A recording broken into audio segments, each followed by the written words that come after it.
Good afternoon, everybody, and welcome to our regularly scheduled meeting of the Council of the Municipality of Thames Centre. It's Monday, February the 23rd, and it is 5 p.m., and I would like to call this meeting to order. There are no additions to the agenda, so I'm wondering if I could have a mover and a seconder to approve the agenda as circulated. Moved by Councillor Crockett and seconded by Councillor Lockie. All in favor? That motion carries. Any declarations of pecuniary interest? I don't see any. One short announcement tonight. This actually, the Ontario Library Association has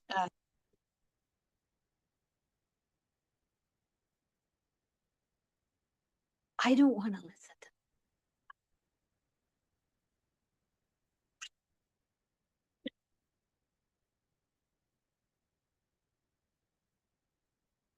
Have we caught up? Okay. Sorry about that. Anyway, the Ontario Library Association has designated this week as the Freedom to Read Week. It takes place during February 22nd to the 28th. And it is a reminder of all the work that libraries do to help support and provide activities to our communities. I would urge all our residents to take advantage of our two libraries here, one in Dorchester and one in Thorndale, and experience for yourself the discovery of all the things that the library has to offer. Are there any announcements that members of the council would like to make? Okay, we're not seeing any. So moving on then to item number 7 on the agenda, which is a public meeting of planning. A mover and a seconder that council adjourn its regular meeting at 5:02 p.m. and move into the planning public participation meeting pursuant to the Planning Act to consider zoning bylaw amendment application Z2-26 as listed on the February 23rd, 2026 regular council agenda. A mover and a seconder, moved by Councillor Lockie and seconded by Councillor Crockett. I'm sorry. All in favor? That carries. All right. So we will turn it over to our planner for a zoning bylaw amendment application Z2-26, Municipality of Thames Centre applicant, and the company is 1033-6703 Ontario Inc. as the owner, and the property address is 233 Upper Queen Street in Thorndale. Leanna. Thank you, Your Worship, through you. So the purpose of zoning bylaw amendment Z2-26 is to update the zoning provisions of the site-specific residential third density R3-16 zone to align with the vacant land condominium form of tenure that was approved through the draft plan of condominium. So the effect of the amendment is to formally recognize the approved condominium plan and to clarify the type of condominium ownership permitted on the lands. No changes are proposed to the approved development, and the amendment does not permit additional units, density, or alterations to the approved plan. So this property is subject to a draft plan of condominium application for 38 townhouse units on full municipal services.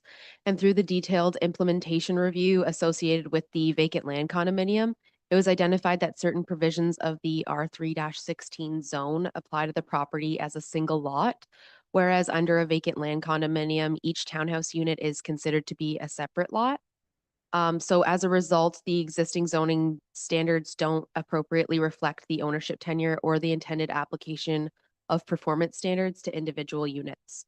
So to ensure that the zoning bylaw accurately implements the previously approved development and condominium structure, the municipality has initiated the rezoning application to adjust the site-specific provisions so that they apply on a per unit basis rather than the property as a whole. So the proposed amendments don't alter the approved number of units, layout, or the built form. I'm happy to go over the provisions if council wishes. Otherwise, I'll carry on with my presentation. Okay. So the proposed zoning bylaw amendment is administrative and technical in nature, and it's intended to ensure that the zoning bylaw accurately reflects the approved development. The proposal is consistent with the provincial planning statement, which promotes efficient use of land, intensification within settlement areas, and the provision of a range of housing types to meet diverse needs. And the development has already been approved as a medium density residential project on full municipal services within a settlement area. And as mentioned, the requested amendment doesn't alter the density, the use, or the design of the development and continues to support the efficient use of land and infrastructure. Staff note while the site plan for the proposal indicates that driveways are to be at least 6 meters in depth, a revision was made to the bylaw since the time it was posted on the agenda, and that includes a provision for a minimum driveway depth of 6 meters. And staff have reached out to the owner's consultant to discuss this, and they identified no concerns. So the proposal conforms to the policies of both the county and Thames Center official plans, and therefore staff are of the opinion that the amendment is appropriate. So through the circulation of the public meeting notice, agency comments were received from the county engineer, the director of public works, the drainage superintendent, and the chief building official. And these comments are included within the report. So staff recommend that the zoning bylaw amendment be approved and that the implementing bylaw be considered as included in the bylaw portion of the agenda. Also, no public comments have been received to date. Thank you. Thanks very much, Alana. So do, do we know if the owner is online or anything, would like to add anything? There's no one online, your worship. Okay. And I'm guessing there's no one then from the public as well. So any questions on this application from the members of council? Councillor Crockett. Thank you, Mayor. Not a question. I just wanted to say thanks to staff for looking into the 6 meter length for laneways. I know that it's been a discussion in the past that the 4.9 front yard depth just doesn't work for the majority of our residents who like to drive oversized vehicles. So thanks. Thanks, Councillor Crockett. Anyone else? Councillor Heeman? Thank you, through your worship, and thank you to the planner for bringing this forward in continuity with the previous approval.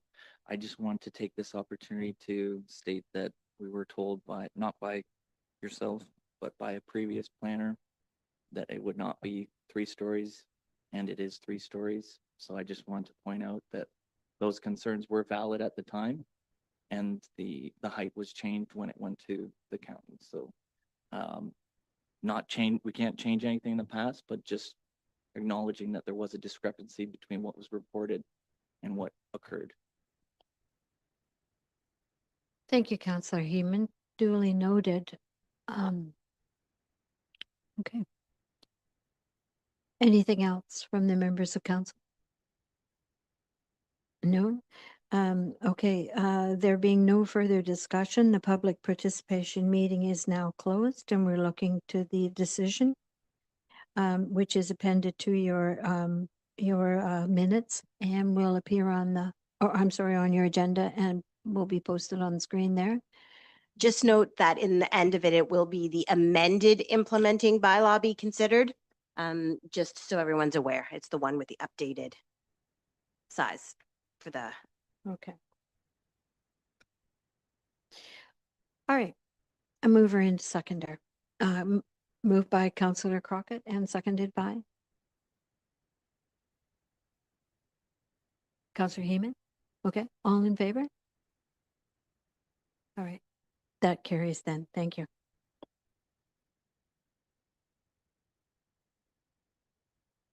Sorry, a mover and a seconder that the planning public participation meeting adjourn at 5:09 p.m. in order to sit as a committee of adjustment under the Planning Act to consider a minor variance application A1-26 as listed on the February 23rd, 2026 regular council agenda.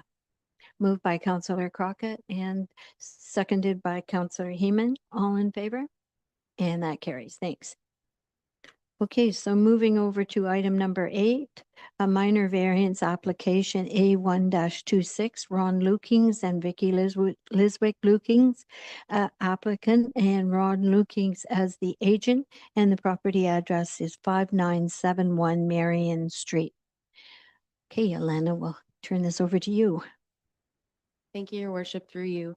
So the purpose and effect of this application is a request to allow the expansion of a legal non-conforming use to facilitate the construction of an addition onto an existing single detached dwelling, which is located in the Environmental Protection EP zone. And this request is being sought since residential uses are not permitted within the EP zone. So the lands contain an existing single detached dwelling, which was constructed in 1974, having a floor area of approximately 149 square meters and is serviced by a private well and septic system. And the lands also contain an existing barn and an existing shed. And the applicants are proposing to construct a 46.45 square meter or 500 square foot addition onto the north side of the dwelling. And the lands contain natural heritage features, including significant woodlands. Additionally, the lands are regulated by the Upper Thames River Conservation Authority. So considering the applicant is proposing to construct an addition onto the existing dwelling located within the EP zone and surrounded by natural heritage features, which include significant woodlands, as part of the application, a technical environmental review letter was prepared by Pinchin Limited, and the letter evaluated whether the proposed addition is anticipated to result in adverse impacts on natural heritage features. And the letter concluded that the proposal is not anticipated to result in negative impacts on the natural heritage features or their ecological functions, provided that the mitigation measures in the report are carried out. So under the Thames Center official plan, the Committee of Adjustment should be satisfied that a number of requirements have been met, including the proposed extension or enlargement shall be minor in nature and neighboring uses will be protected.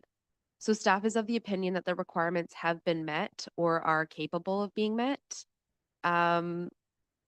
As the proposed addition would not result in the dwelling being located significantly closer to the road or property lines than what exists today.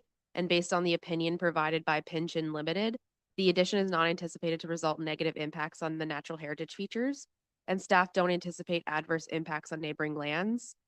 The proposal and then also provided that those mitigation measures, as mentioned, are carried out. So staff recommend that the mitigation measures or the conditions be included as a condition of the application or of the approval. And also considering the nature of the proposal, staff doesn't anticipate unacceptable adverse impacts on neighboring uses. And the proposed addition doesn't significantly alter the footprint of the dwelling. Lastly, the official plan requires the 4 tests of a minor variance to also be satisfied, and staff is of the opinion that all 4 tests have been met with this proposal. So with regard to agency comments received during the circulation of the public meeting notice, comments were received from the county engineer, the director of public works, the drainage superintendent, the chief building official, Upper Thames River Conservation Authority, and ExxonMobil, and these comments are included within the report. No public comments have been received to date, so staff recommend that the application be approved subject to the following condition: that the applicant implement the recommendations of the technical environmental review during the construction of the addition for the reasons outlined in the report. Thank you. Thank you, Elena. So any information from the applicant? Yes, Your Worship. The agent, Ron Lukings, is online. Hold on. Okay, go ahead whenever you're ready, Ron.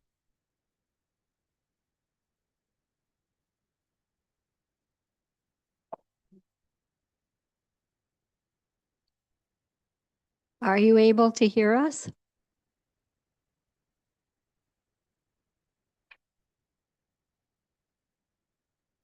You hear me now? Yes, we can hear you now. Go Oh, ahead. sorry. Yes, no, I'm just here to see if you have any questions or anything, but no, I don't really have anything to add besides what they have already stated. Okay, all right, thanks very much. Yep. Then Sarah, is there anyone from the public who wishes to comment? There's no one online, Your Worship. Okay, thank you. So in that case, I'll turn it over to the members of the committee if there are any questions or comments on this application. All right, I'm not seeing any then. So there being no further discussion, the public participation hearing is now closed and we'll move to the decision. So you have a motion before you appended to your minute or to your agenda and on the screen shortly. So a mover and a seconder for this decision. Moved by Councillor Heeman and seconded by Councillor Lockie. All in favor? And that carries. Thank you very much. Thanks, Mr. Lukings.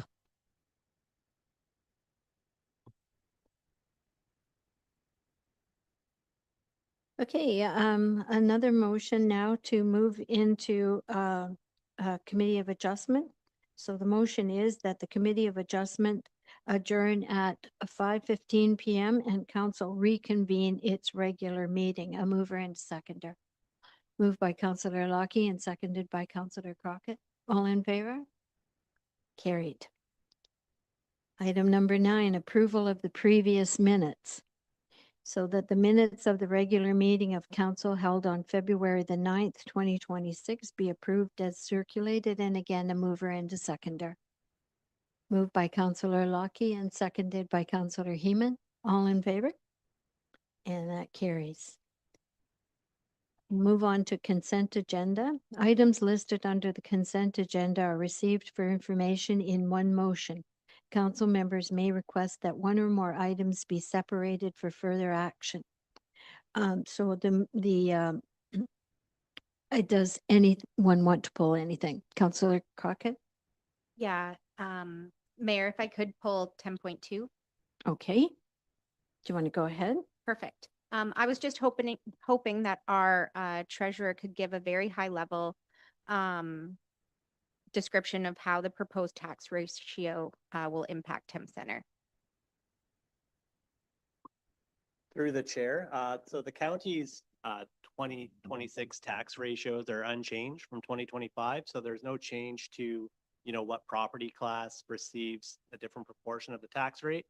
That being said, they have given us an amount to collect, which is about $12.5 million, which will be applied to every resident's tax bill as a portion.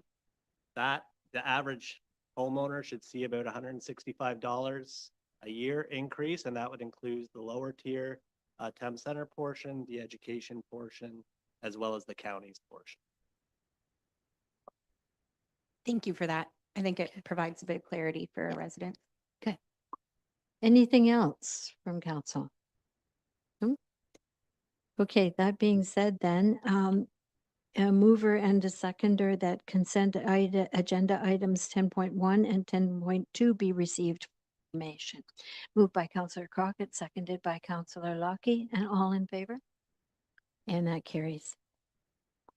So we'll move on now to reports of departments. So the first one, I believe we have Mr. McDonald, our director, online.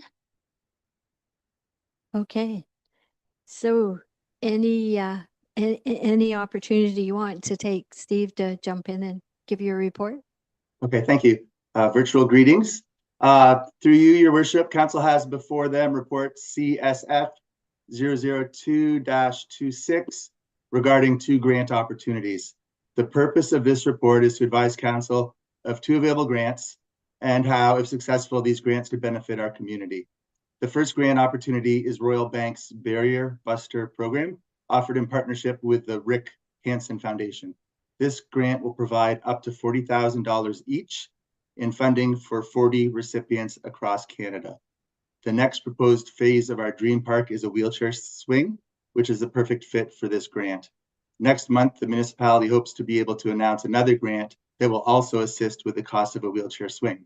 Combined, these 2 grants could cover most, if not all, of the costs associated with the installation of this project, which can run at a total cost of over $100,000.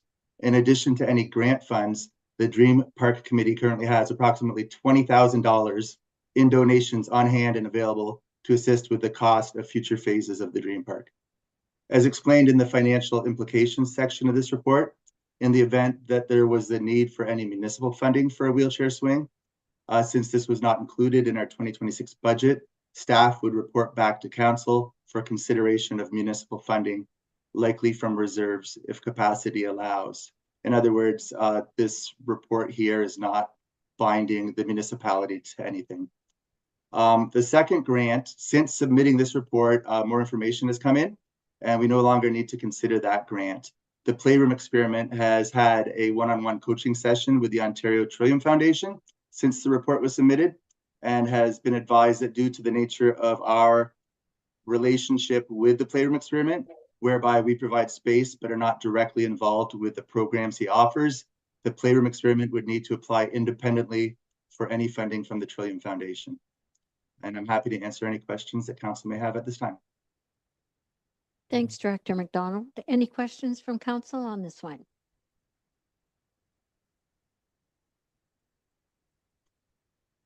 Councillor Heeman. Thank you, Your Worship. Through you to Director McDonald. I'm just wondering, with the Trillium Foundation application, would it make sense to provide a letter of support in lieu of the fact that we cannot be the applicant?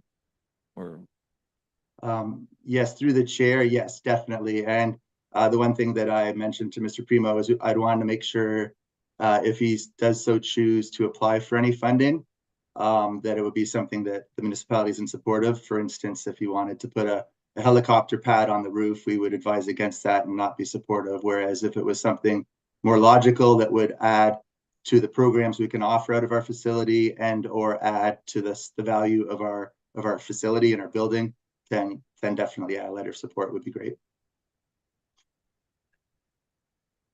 so am I correct in understanding that we'd have to potentially have a mutual agreement on the proposed application to, or are you comfortable to provide a letter of support at this time? Through the chair, I would think if it's something, if council's comfortable, if it's something that's logical and makes perfect sense that we'd be in support of it, then I'm comfortable in providing a letter of support. Whereas if it's anything other than that, then I'd be happy to bring it back to council for consideration. Could we give you delegated authority to use your best judgment?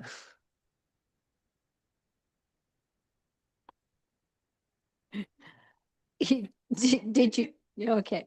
All right. Councillor Heeman made a comment, and I'm not sure you heard it, but in any case, I think it was good. Okay. So any other questions or comments from members of council?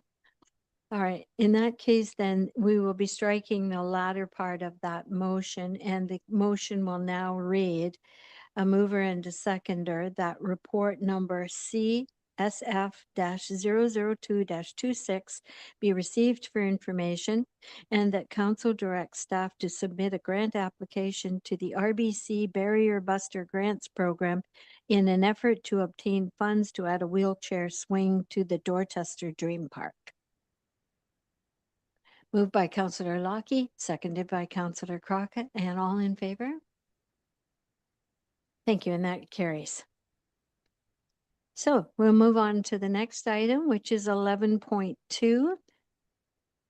CSF-003-26, the 2026 community grants applications. And again, we'll look to you, Director McDonald. Okay, thank you. You have before you report CSF-003-26 regarding the 2026 community grant program.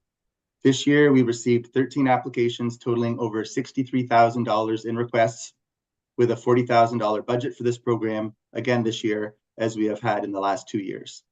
This year's evaluation committee included a fresh perspective from our Director of Financial Services, Treasurer, and our Parks and Facilities Manager, along with myself. Among other things, this fresh perspective has resulted in the third and final recommendation within this report, whereby staff wish to report back at a later date with potential recommended updates to the scoring matrix before we launch this program again in 2027.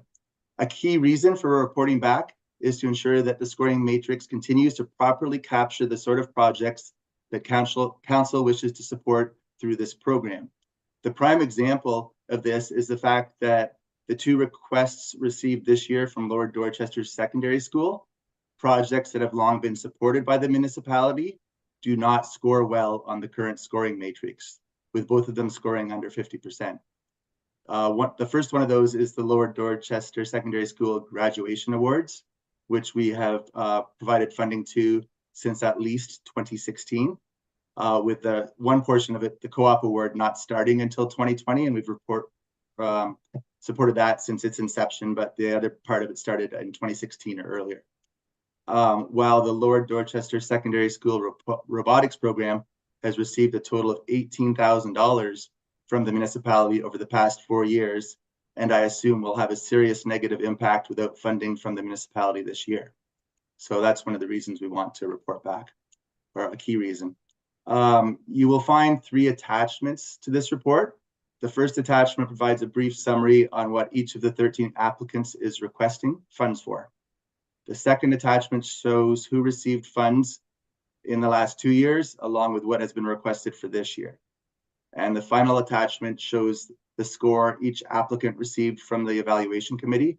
Scores are out of a total of 45, along with what the committee is recommending for dispersal of available funds, with a current remaining balance of $1,755 for further distribution if council sees fit, or to reserve for use with the 2027 community grant program.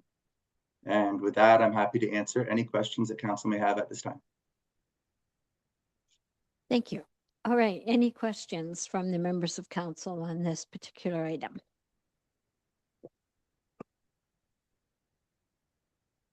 Nothing. Okay. Oh, you do? Okay, go ahead, Councillor Crockett. Thank you, Mayor. To the director, I just want to say thank you for updating the matrix. I know that we've asked for that in the past, and I think it provides just a bit more stability in decision making for those part of the committee and where these funds go on an annual basis. As you mentioned in your presentation, I am hesitant that we won't be supporting some of the LDSS initiatives as we have in the past. So I'm just wondering what my fellow council members' opinion is on that. Thanks, Councillor Crockett. Would anyone like to weigh in on this one? Councillor Heeman? Thank you, Your Worship. And first, I want to thank staff for their considerable effort in putting forward these recommendations. I know it's a lot of applications to review, and I think this makes for a very streamlined process. And thank you also for outlining potential future recommendations for improvement. So I would agree with the comments of Director McDonald and of Councillor Crockett that we likely do want to find a way to continue to support Lord Dorchester as our only post-secondary institution. And I think that there may be some people in this room who have been influenced by the municipality at a young age and wouldn't be here otherwise, and likewise probably some of our staff.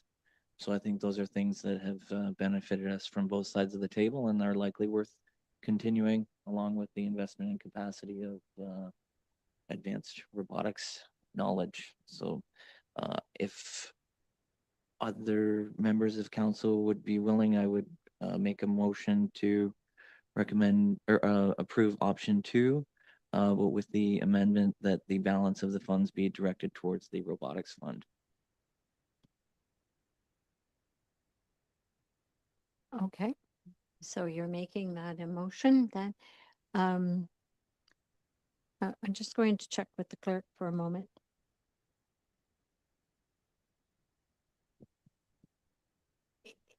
You have to approve that at some point. You're fine if you want to do this one first and then go back to the other one. Or you want to do them all together, it's up to you. With council's blessing, let's go through some discussion on the options. Anybody wanting to speak to this? Councillor Lockie. Yeah, through your worship. So, Councillor Crockett had asked for our opinions. So, in my opinion, is that there are so many organizations, and there's other schools in Thames Centre that need money. I trust the process with Director McDonald's recommendations with respect to his selection. I do have one question though. So with regarding the Boys and Girls Club, so with the portable equipment, will that all be equipment that will be used here in Thames Centre? Correct. Through the chair, all the equipment they are requesting, I believe, is for specifically the Dorchester location only. So they would be storing it at the Flight Exec Center and using it for their programs in the Flight Exec Center. And some of this equipment would allow them to offer additional programs that they currently can't offer due to not having that equipment at this time. All right, perfect. Thank you. Anyone else? Councillor Crockett? Thank you, Mayor. And I appreciate my fellow councillors putting forward their thoughts.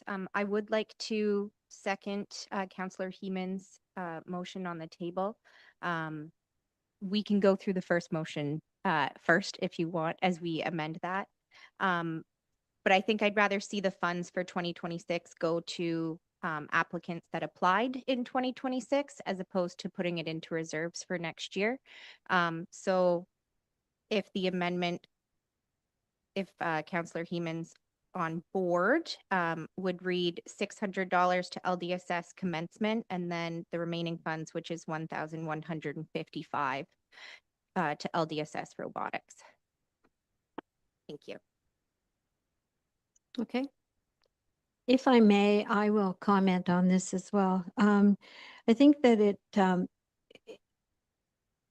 I recognize there are a number of applicants for these, but I think it's very important for the council of the municipality to at least recognize our graduating students at LDSS. So I'm very much in favor of having a portion of those reserve funds for the commencement awards, as we have done in the past. I will leave it at that. So if council's ready to vote on this. Yeah, we have a mover and a seconder. I'm sorry, let's go through that again. So it's Councillor Heeman who moved the motion. Would you like me to read it? That would probably be a very good idea. So I have Councillor Heeman moving and Councillor Crockett seconding that council directs staff to approve the additional 2026 community grant to LDSS commencement award for $600, and that council direct staff to approve additional funding, the remaining funds to be directed towards the LDSS robotics. I don't quite have the number in there. 1155. Okay.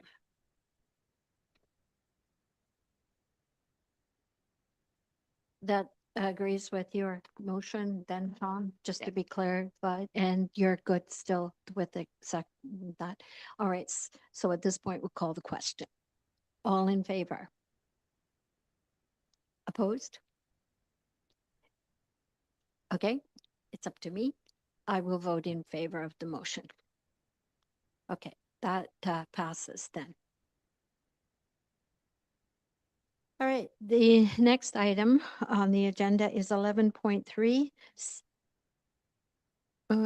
Sorry. Oh, I'm sorry. Yeah, Missed the first There's motion. two more motions on this one. Two more motions on this one. Okay, so motion number 1 is before you, listing out the various amounts being given to the various applicants. So if a mover and a seconder to provide to approve the list as submitted by the director. Okay, moved by Councillor Crockett and seconded by Councillor Lockie. So all in favor? All right. And then motion number 2.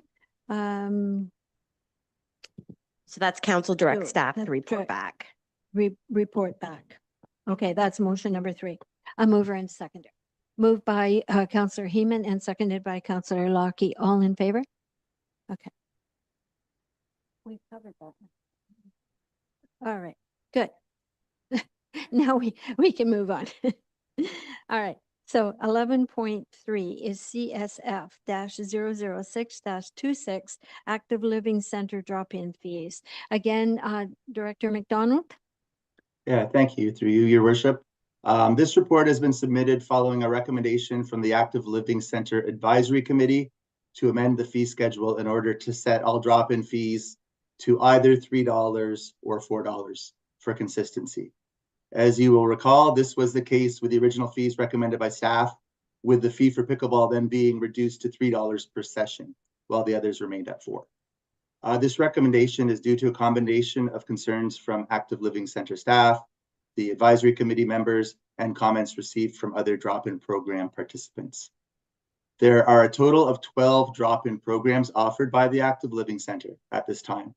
As outlined in the report, Mahjong has the highest number of participants per session, while pickleball has by far the most sessions offered per week, which results in pickleball having over 50% of the estimated drop-in participants for the year, with pickleball seeing roughly 8,171 participants in a year, while the other 11 programs see a total of 7,446 participants in a year.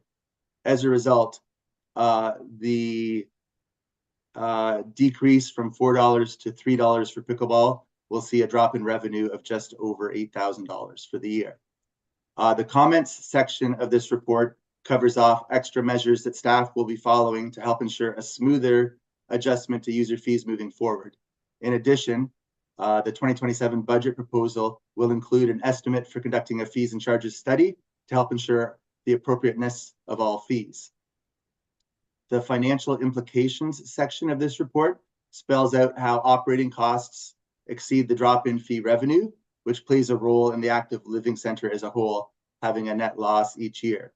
This section of the report also shows how the Active Living Center would still hit their 2026 program revenue budget, even if all drop-in fees are adjusted to match the pickleball fee.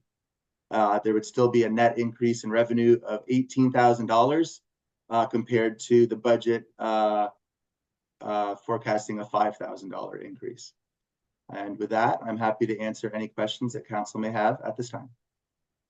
Thank you very much. Okay, any questions from the members of council or comments? Okay. No questions or comments? All right, then we will. So that would mean that no changes. Okay. Everyone in agreement? All right. So a mover and a seconder. Moved by Councillor Lockie and seconded by Councillor Crockett, and all in favor? And that carries. Thank you. Thanks, Steve. Hope you feel better. Yep, thank you so much. All right, we'll move over now to 11.4 on your agenda, PW 008-26, the 2025 Drinking Water System Annual Reports, and we'll look to Director Craven to present. Thank you, Worship. PW 008-26 is this report outlines the requirements for the annual reports of the Dorchester and Thorndale drinking water systems, which are due to be made public by February 28th, 2026. According to Ontario Reg 170-03 of the Safe Drinking Water Act, municipalities must detail their drinking water systems, including a description of the system, chemicals used for treatment, reports to the Ministry of Environment, Conservations and Parks, test summaries, any adverse conditions and corrective actions, and major expenses occurred during the year. Copies of these reports are accessible on the municipal website and in paper format at local municipal offices and libraries. The drinking water summary report will be presented at the March 23rd meeting, and it's a more comprehensive, detailed analysis of the two water systems, including ministry inspection results for council to review and approve. If you have any questions, I'd be happy to answer them. Thank you, Director. Any questions or comments from council on the reports? No? Okay. In that case, a mover and a seconder, that report number PW 008-26 2025 Drinking Water System Annual Reports for the Dorchester Thorndale Drinking Water System be received for information. Moved by Councillor Crockett and seconded by Councillor Heeman. All in favor? And that carries. Thank you. So back to you for the Dorchester Pump Station number 3 West Sewer change order. Thank you, Your Worship. PW 00926. This report outlines the approval of a change order for the construction of the Dorchester Pump Station number 3 West Sewer, which cost will not exceed 310,000 plus HST. This project, funded up to 73% by the Housing Enabling Water System Fund, encountered delays due to unexpected groundwater conditions requiring adaptations in construction methods. The initial contract was awarded to 291 Construction, Inc. for $653,170, below the total approved funding of $1,505,000. To address complications in sewer installation caused by excessive groundwater, a wider trench will be created, lending to increased material handling and costs. The eligible additional expenses for these changes will also receive provincial funding as confirmed by the Ministry of Infrastructure. I'd like to emphasize that these funds, that the funds allocated for the aforementioned change order have already received council approval and will not necessitate any additional capital funding. If you have any questions, we'll be happy to answer them. Thank you. Any questions? Councillor Crockett. Thank you, Mayor, to the director. I was just hoping that you could provide an estimated timeline for completion of this with the change order, because I know there's a few residents eager to get walking around that part again. It's a great question. I was just on site there today. They're expecting mid-March for completion date. So it should be that or even sooner. They're making good progress today. Exactly. Okay, thank you. Anyone else? Nope, I'm not seeing anybody.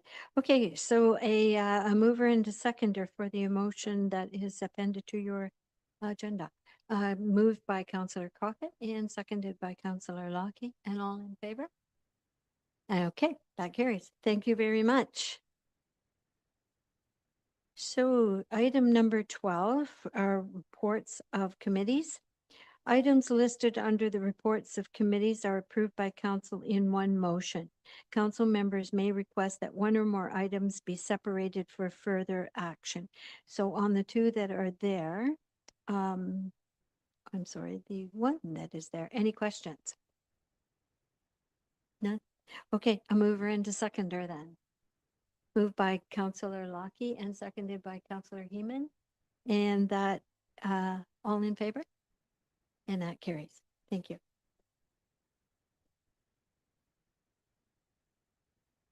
No unfinished business, but we do have a notice of motion, and I'll turn that over to Councillor Heeman. Thank you, Your Worship. And I guess just to, I'll read the motion and I'll see if there's any other motivation needed. Whereas the municipality of Thames Centre is a community deeply rooted in agriculture with a significant portion of our local economy and heritage dependent on the sustainability of farming and food production, and whereas Ontario is losing an estimated 319 acres of farmland daily to non-agricultural development, posing a significant threat to the province's long-term food security and viability of the agri-food sector.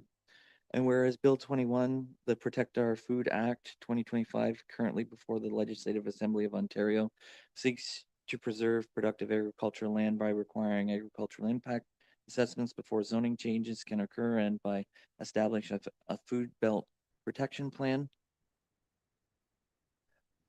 Whereas the protection of prime agricultural land is not only a matter of sovereignty, but of also fiscal responsibility, as low-density residential sprawl on farmland frequently incurs higher long-term infrastructure and service costs for municipalities compared to agricultural land use. And whereas providing certainty regarding the agricultural land base encourages long-term investment by farmers in their operations, soil health, and local business, thereby strengthening the rural economy of Thames Centre.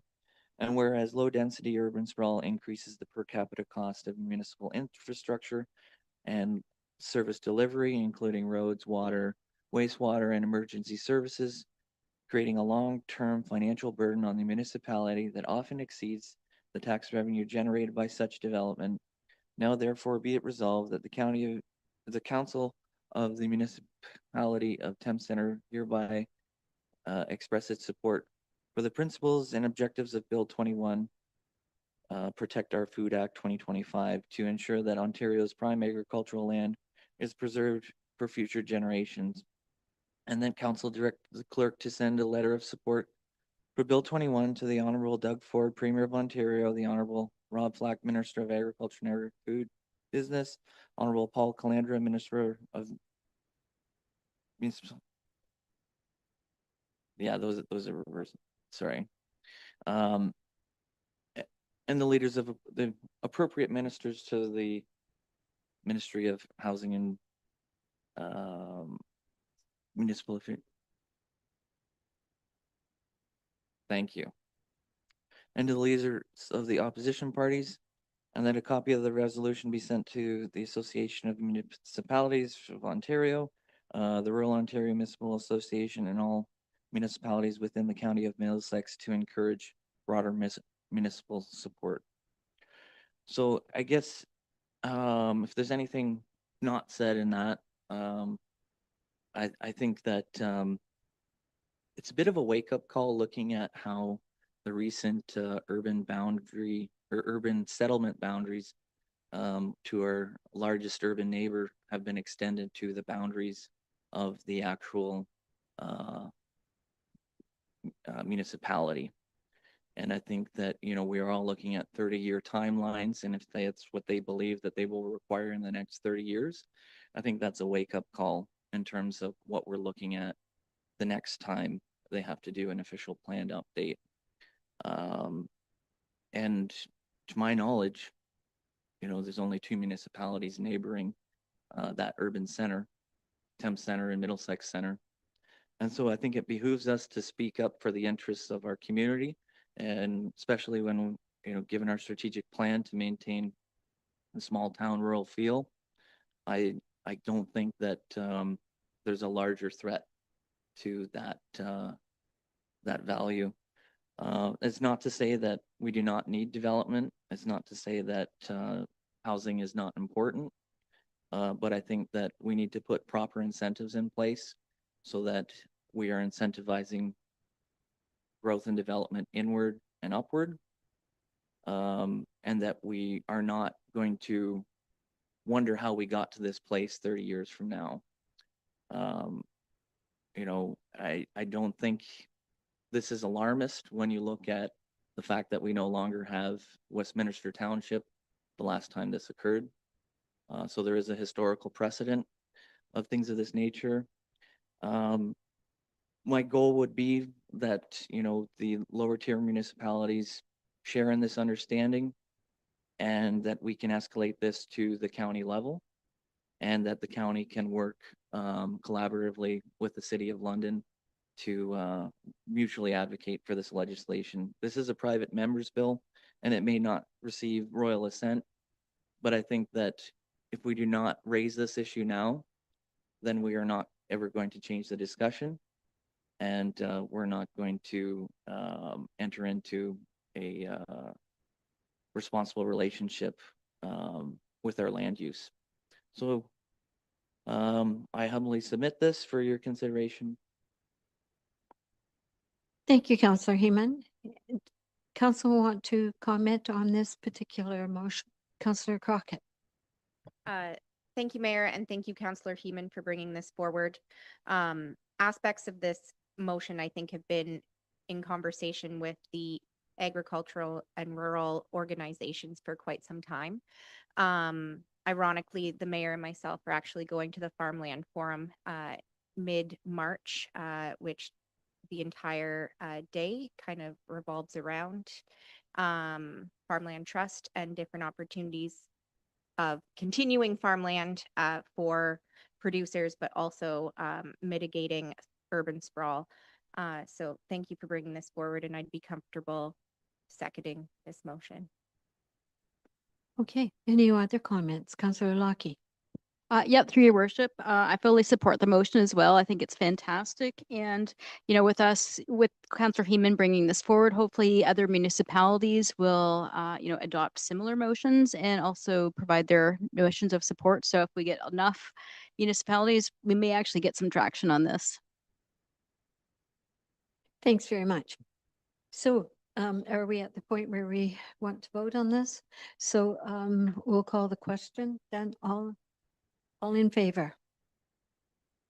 Okay, that motion carries, and let's wish good luck on this one.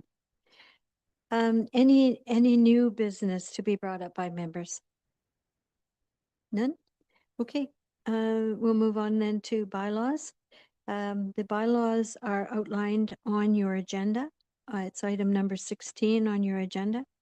And then a mover and a seconder that bylaws 20-2026 through 22-2026 be read a first, second, and third and final time and be adopted. Just noting that bylaw 2026 as amended. Did I miss that? Oh, The zoning yeah, bylaw? that's right. You're right. Okay, thank you. All right, with that correction, then a mover and a seconder. Councillor Lockie and Councillor Crockett. So all in favor?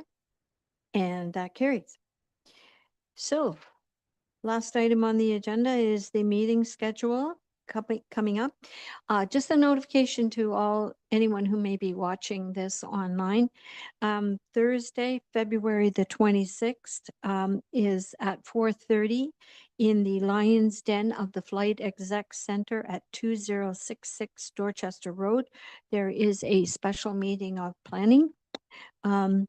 And then following that, Monday, March the 9th, 2026 at 5 p.m. is our next regular meeting in the council chambers here. Okay. So I will now move for adjournment. A mover and a seconder. Moved by Councillor Lockie and seconded by Councillor Crockett, and all in favor? Thank you very much. Good night, ladies and gentlemen.